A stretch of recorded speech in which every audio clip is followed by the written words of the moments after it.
Hello guys, my name is Amit Sani and welcome to StudyIQ, and I welcome you in the PIB analysis, daily analysis.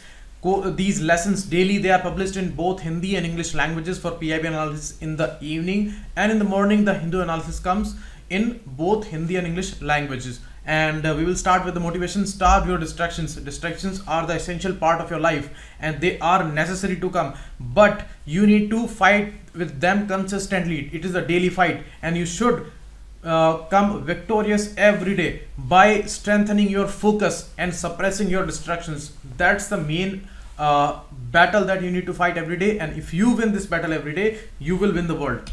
Next, we will start with the MCQs that I gave to you yesterday. Choose correct regarding the NCC, National Cadet Corps. The Kunjuru committee is perfectly correct. Kunjuru committee was there and it recommended its formation, but it was formed before independence, not 1948. So that's why this is wrong. And next, there is no act. There is an act. There is Act of 1948. NCC Act is there. So this is also wrong. So the answer is D, none. Second, the HAL is governed under the direct management of Prime Minister's office. No, it is not managed and governed directly under PMO like Department of Space. It is a defense PSU under Ministry of Defense. Okay, and it makes fighter planes, jet planes and all because it's the Aeronautics Limited. It does not manufacture submarines. Okay, HAL was established as Hindustan Aircraft Limited. Perfectly right. In Bangalore, correct, but not by British government. It was established by Hirachand Walchand. Okay, he was an industrialist, and after that, after some years, British government bought the stakes of this organization. So D, none would be the correct answer here again. Next, all these acts are directly or indirectly related with the labor laws. I discussed the labor code which was proposed yesterday, so I wanted to confuse you people, so I asked this question. It's a very logical and simple question. If we talk about the labor laws, we need to talk about all of them. Next, Ministry of Agriculture and Farmers Welfare. They are talking about the GM crops, the genetically modified crops. As I told you, there are cellular engineering. In cells there are chromosomes, in the chromosomes there are DNAs, and on the DNA level there are genes. So if these genes are manipulated by these recombinant technologies, then genetically modified crops or organisms, they can be produced. Okay, so here they are saying that the production has gone up since we started adopting these GM crops. First one was the BT cotton. Bacillus thuringiensis was the bacteria from where the qualities, specific qualities, were integrated into cotton crop. So BT cotton we got in 2002, and after that a lot of issues came, controversies came, but the production has gone up. And you see the Gujarat and Maharashtra area where this black soil is there, black cotton soil there, this is the important issue of BT cotton. And maximum suicides and all in the Vidarbha area and in this area, they were growing cotton. So it's also a controversial thing. Next, they are saying that there is framework for approval of genetically modified crops. The GEAC body, very famous body, the question was asked in UPSC Prelims 16 and 15, and they all are coming under the Environmental Protection Act, not any other act, Environmental Protection Act. Okay, and these are statutory committees because these are established under the act. So that's why we call them statutory committees. Okay, these are the Institutional Biosafety Committee, Genetic Manipulation Committee, and that's a review committee, and Genetical Engineering Appraisal Committee. So they step by step evaluate these cases, and case by case study they do of these crops. Maybe it's a case of BT brinjal, maybe it's a case of BT cotton, or maybe it's a case of DMH which is going on. So there are rules which were released separately under this act for all these clarification and the authorization of the crops. So these committees are important, and they all are coming under the Environmental Protection Act of 86, EPA Act. Okay, now the next news is from the Ministry of Agriculture, bridging the rural urban gap in agriculture. You see, this gap is really crucial because maximum population is employed in the agriculture area, and this is hardly a sustenance agriculture that is happening all over the country. Maximum number of farmers, they are poor, they are having land less than 2 hectares, and because of that the urban and rural gap is huge, and we need to skill these extra people. Okay, what are the extra people? Where 2 people can solve this field, where in reality more than 10 people are employed, so these extra 8 people, they are not adding any utility. So this is called marginal employment, or marginal production is nil here. Okay, so that's the thing. So these 8 people, they are required skilling, and we need to bring them in urban areas, and right urban rural migration should happen. Okay, you see, this is a huge issue. One of the biggest internal migration happens in our country, so we need to bridge this gap. So a lot of schemes are there by the governments which are actually working to bridge this gap. So the Narega scheme, Antyodaya Yojana, NRLM scheme, and Pradhan Mantri Awas Yojana, and Employment Generation Program is there, NSAP is there, Pradhan Mantri Gram Sadak Yojana is there, and Ministry of Agriculture and Farmers Welfare. Next information is also from this ministry. This is about the Pradhan Mantri Fasal Bima Yojana, PMFVY. You see, it was a very ambitious scheme, because the crop failures every year due to monsoon or cyclones or drought condition and unexpected rains and all. Because of that, a lot of destruction happens in our agriculture sector. So regarding that, it's a life-giving scheme, Fasal Bima Yojana. It's a crop insurance scheme, and there the data is regarding the claims. The claims under this scheme are generally paid by insurance companies, and within 2 months of completion of crop cutting, they should give their claims. If they fail to do this, then they need to pay interest to the farmers, and only these conditions are allowed where this delay can happen, okay, by these companies and all. And government has comprehensively revised the operational guidelines of schemes now. Totally they are revising it, and it will be effective from Rabi crop, which is going on from November to March, okay, this year, this time it is going on. And now the timeliness of release of subsidy also by government to insurance company, these norms are also being revised. Okay, so operational guidelines totally revised now. They are saying that 12% interest rate will be paid by companies, insurance companies, to the farmers. For what? If the delay in settlement beyond 10 days, after 2 months, beyond 10 days, they will be needing to paying the interest. Okay, more than 12%. And state governments have to pay 12% interest rate for delay in release of state share of subsidy. If state government is failing in giving the subsidy, then state government also need to pay the subsidy here, the interest here. Okay, 12% interest rate, and the time limit for the state government is 3 months. Here it is only 10 days, and it is 3 months here for the state government. So these are the issues. Next information is also from the Ministry of Agriculture. National Bamboo Mission they are talking about. You see, the information was there recently regarding the bamboo, that they changed the category of bamboo from tree to grass. Okay, tree to grass. It used to be a tree under the Forest Act of 1927. Now it's a grass, and scientifically also it is under the grass category. Okay, because the xylem is absent and all, it's a category of grasses only. And here they are restructuring this National Bamboo Mission, and they are extending it till 2020, completion of Finance Commission, which is going on. And now the development of complete value chain for bamboo sector, linking growers with industry. They are doing it because now the production has gone up, because it is allowed. First, earlier it was not allowed. When it was under the tree category, it was not allowed to cutting these trees. Now this is allowed, and production has gone up. So that's why they need to export it, maybe outside India or inside India, in the states. So that's how they are establishing these value chains, where growers and buyers and the industries, they will be meeting. And now the scheme is being implemented in non-forest government land, farmers field in these states. 17 states are there, okay, and where the social, commercial and economic advantage is there for the bamboo crop. Okay, and you see, these are the data, and these are the states where the bamboo crop is allowed. So the scheme will be allowed in 17 states. So that means 70 states are growing bamboo. Next is also from the Ministry of Agriculture. Interest subvention for farmers. You see, the loan waiver and all these discussions are going on. This is election year, and a lot of issues are going on. So here also these data are very, very important. This year certainly they are going to ask you some data from these issue. Now you see, Kisan credit card used to be there for the credit for the institutional credit for the farmers, poor farmers, and rate of 7% is taken. presently from the farmers on their crop loans. And you see already they are talking about implementing a additional scheme. What is that scheme? That is subvention for farmers. That means they will pay some subsidy on the interest payment. Government will pay the subsidy to the farmers. That will be additional of 2%. Okay. And where it will be applied? It will be applied on the loans below 3 lakh rupees. Okay. So 2% would be given to farmers. Already which is going on, what is the present condition now?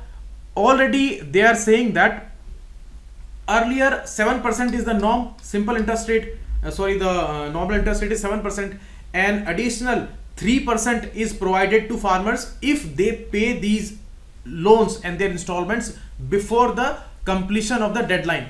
If they pay it before the due date, then additional 3% would be discounted. So for the honest farmers who are repaying the loans, only 4% interest rate is applicable right now, and this 2% would be in addition, which is being talked about here. Next, the eligibility of refinancing. There will be refinancing. What is refinancing? If I take loan from some bank and some other bank, maybe RBI or NABARD, that bank is paying that bank the money. Okay, so it is the refinancing banks. Okay, NABARD is the refinancing bank, so its role is very, very important here.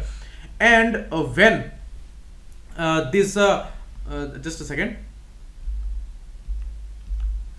the scheme is being implemented, so public sector banks and private banks both will be partner to this scheme, and whatever loss they will have out of these intervention interest subvention scheme, that money would be reimbursed to these banks by RBI. If banks are giving this credit, then RBI will be repaying them. If that money farmers are taking from regional rural banks or the cooperative banks, then NABARD will be paying or reimbursing these bodies, rural banks and the cooperative banks, because the NABARD is mainly associated with these two type of banks. Okay, it's a specific bank, a National Bank for Agriculture and Rural Development. Okay, so that's the issue, and its role is very important. Next information is regarding the import of fertilizers and mainly the urea, and it comes under the Ministry of Chemical and Fertilizer. We all know Department of Pharmaceutical also comes under this ministry. And you see the international price, the demand supply chain of urea is the deciding factor in the pricing of the urea, and Department of Fertilizer under the ministry has been importing urea, and from where? Mainly from Oman. We have a long-term agreement with Oman. There is a Oman India Fertilizer Company which is exporting us the urea, because Oman is a big producer of these urea and all, or nitrogenous fertilizer. And now urea is canalized through the two state enterprises which are actually involved with supply chains. This is Mineral and Metal Trading Corporation and State Trading Corporation, two important bodies, and they are under the administrative control of Commerce Ministry. Okay, ministries are changed here. This is Commerce Ministry, and this main issue of is under the Ministry of Chemicals. So these two, MMTC and STC, are coming under the Ministry of Commerce. Remember this. The ministries are extremely important and extremely confusing. Always put you in confusion. Next, Information and Broadcasting Ministry is giving some information. They have done a historical initiative. Private FM channels are now permitted to carry All India Radio news before the election time. You see, All India Radio is the main information releaser of the government's data and all. So these private FM channels are now allowed without any cost. On a trial basis, they will be releasing the All India Radio news on their private FM channels, the way we listen these channels, 94.1 FM and all. So they will be giving this data. Next is Ministry of Water Resource has inaugurated, actually they have issued a monthly magazine that is called Jal Charcha. Okay, Nitin Gadkari is the Union Minister, and he released this monthly magazine as Jal Charcha. Before this, it's actually a third magazine. Before that, two magazines had come. One was Namami Gange by National Mission for Clean Ganga. It came first. After that, Jalansh came. Jalansh was from Central Water Commission. So Central Water Commission, Jalansh, NMCG, Namami Gange, and the recent one is Jal Charcha. So these are very confusing, similar names. Okay, Jal Charcha is directly by the Ministry of Water Resource and Ganga Rejuvenation. Remember this. Now, Ministry of Commerce and Industry, they are talking about the export of herbs and herbal products.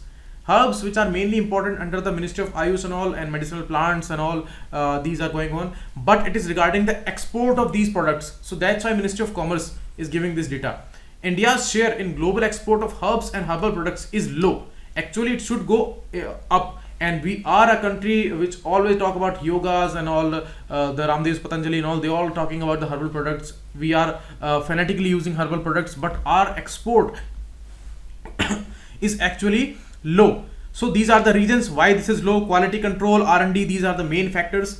And to promote this export and to solve these issues, a lot of schemes are there. Export promotion councils are created under the Department of Commerce, under the Ministry of Commerce. Okay.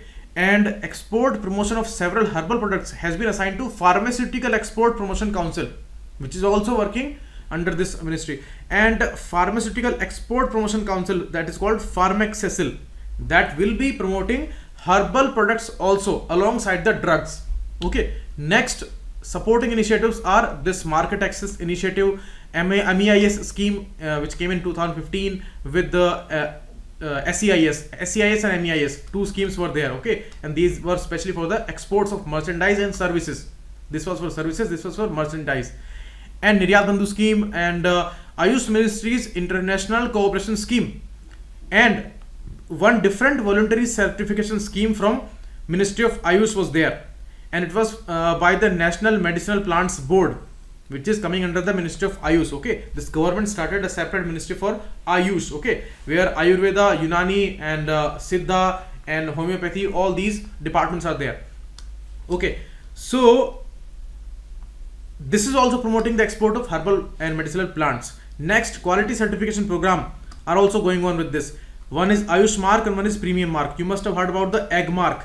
Egg Mark is for the agriculture products, and these Premium Mark and Ayush Marks would be for the Ayurvedic products. Next is India's issue which it has submitted in WTO, and mainly these are issues with USA, because USA has been blocking the appointment of some members of the WTO appellate body. Okay, and you see 7 disputes are at WTO we have submitted, and these are at different stages of settlement, and mainly they are with the USA country. You see poultry products and India's steel products and the aluminium and steel products. USA had proposed a tariff duty on our products, and in a tit for tat measure we also imposed tariff duty on USA's products. Okay, so this is going on, this tussle is going on already. It was regarding the solar mission dispute, the solar panels and their manufacturing, they were discussed. Okay, next, sub-federal renewable energy, iron and steel with Japan, and export subsidy measures with USA, all these are going on. Okay, and one name came here, that is countervailing duty. You must have heard about the anti-dumping duty and the countervailing duty. Anti-dumping duty, when take the example of China. When China produces steel very cheap, their production is very cheap. When China exports cheap steel to India or any other country, as it was doing for many years now, then what happens?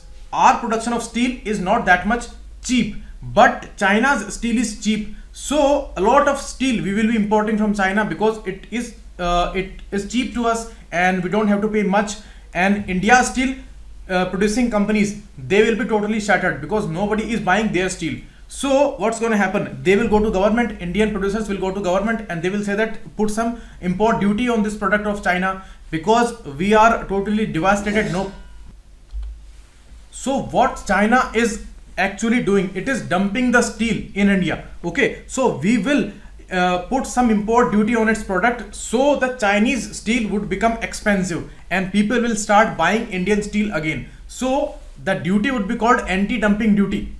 Okay, and when suppose if China is giving government subsidy to the steel manufacturers in China, then their production would become more cheap or cheaper, we would say. Okay, so this cheaper steel, if being dumped in India, then we may put a countervailing duty. Okay, it is a counter duty, it is countering the China's government subsidy. Okay, so it is countervailing duty and anti-dumping duty. So they both are custom duties because they are being put on the imported products. So that's these are custom duties.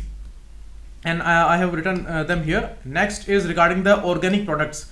NPOP is going on since 2001, and now it is regarding the export of organic products, which are actually agricultural products, but Ministry of Commerce is involved with the exporting because it's about commerce of it. So there are schemes going on. Agricultural export policy recently came out, and APEDA, Agricultural Processed Food Products Export Development Agency, APEDA. It's an autonomous organization under Department of Commerce, Ministry of Commerce. Okay, and it has been mandated with the export promotion of organic products. So they will be promoting the export of organic products. Next, MCQs, try their answers and put them in the comment section. If you face any difficulty, we will be improving day by day, and these data are extremely important. Just go to the previous year's question papers and compare the data. The data I'm giving to you, these are highly important and close data according to the UPSC pattern. Okay, so this is regarding the bamboo. Second question is regarding the Ministry of Water Resources publication, which came out recently, the Jal Charcha. And next is regarding the Pradhan Mantri Fasal Bima Yojana and the particular provisions which are being revised now. Okay, so that's the issue. Now, thanks a lot. Keep watching. It was Amit Saini, and daily these data come. Don't miss any lesson, and PDFs are there on the StudyIQ Telegram channel, and they are also on my Facebook group. Okay, Amit Saini IAS preparation group. There also I put these PDFs. Okay, so search for that. Thanks a lot.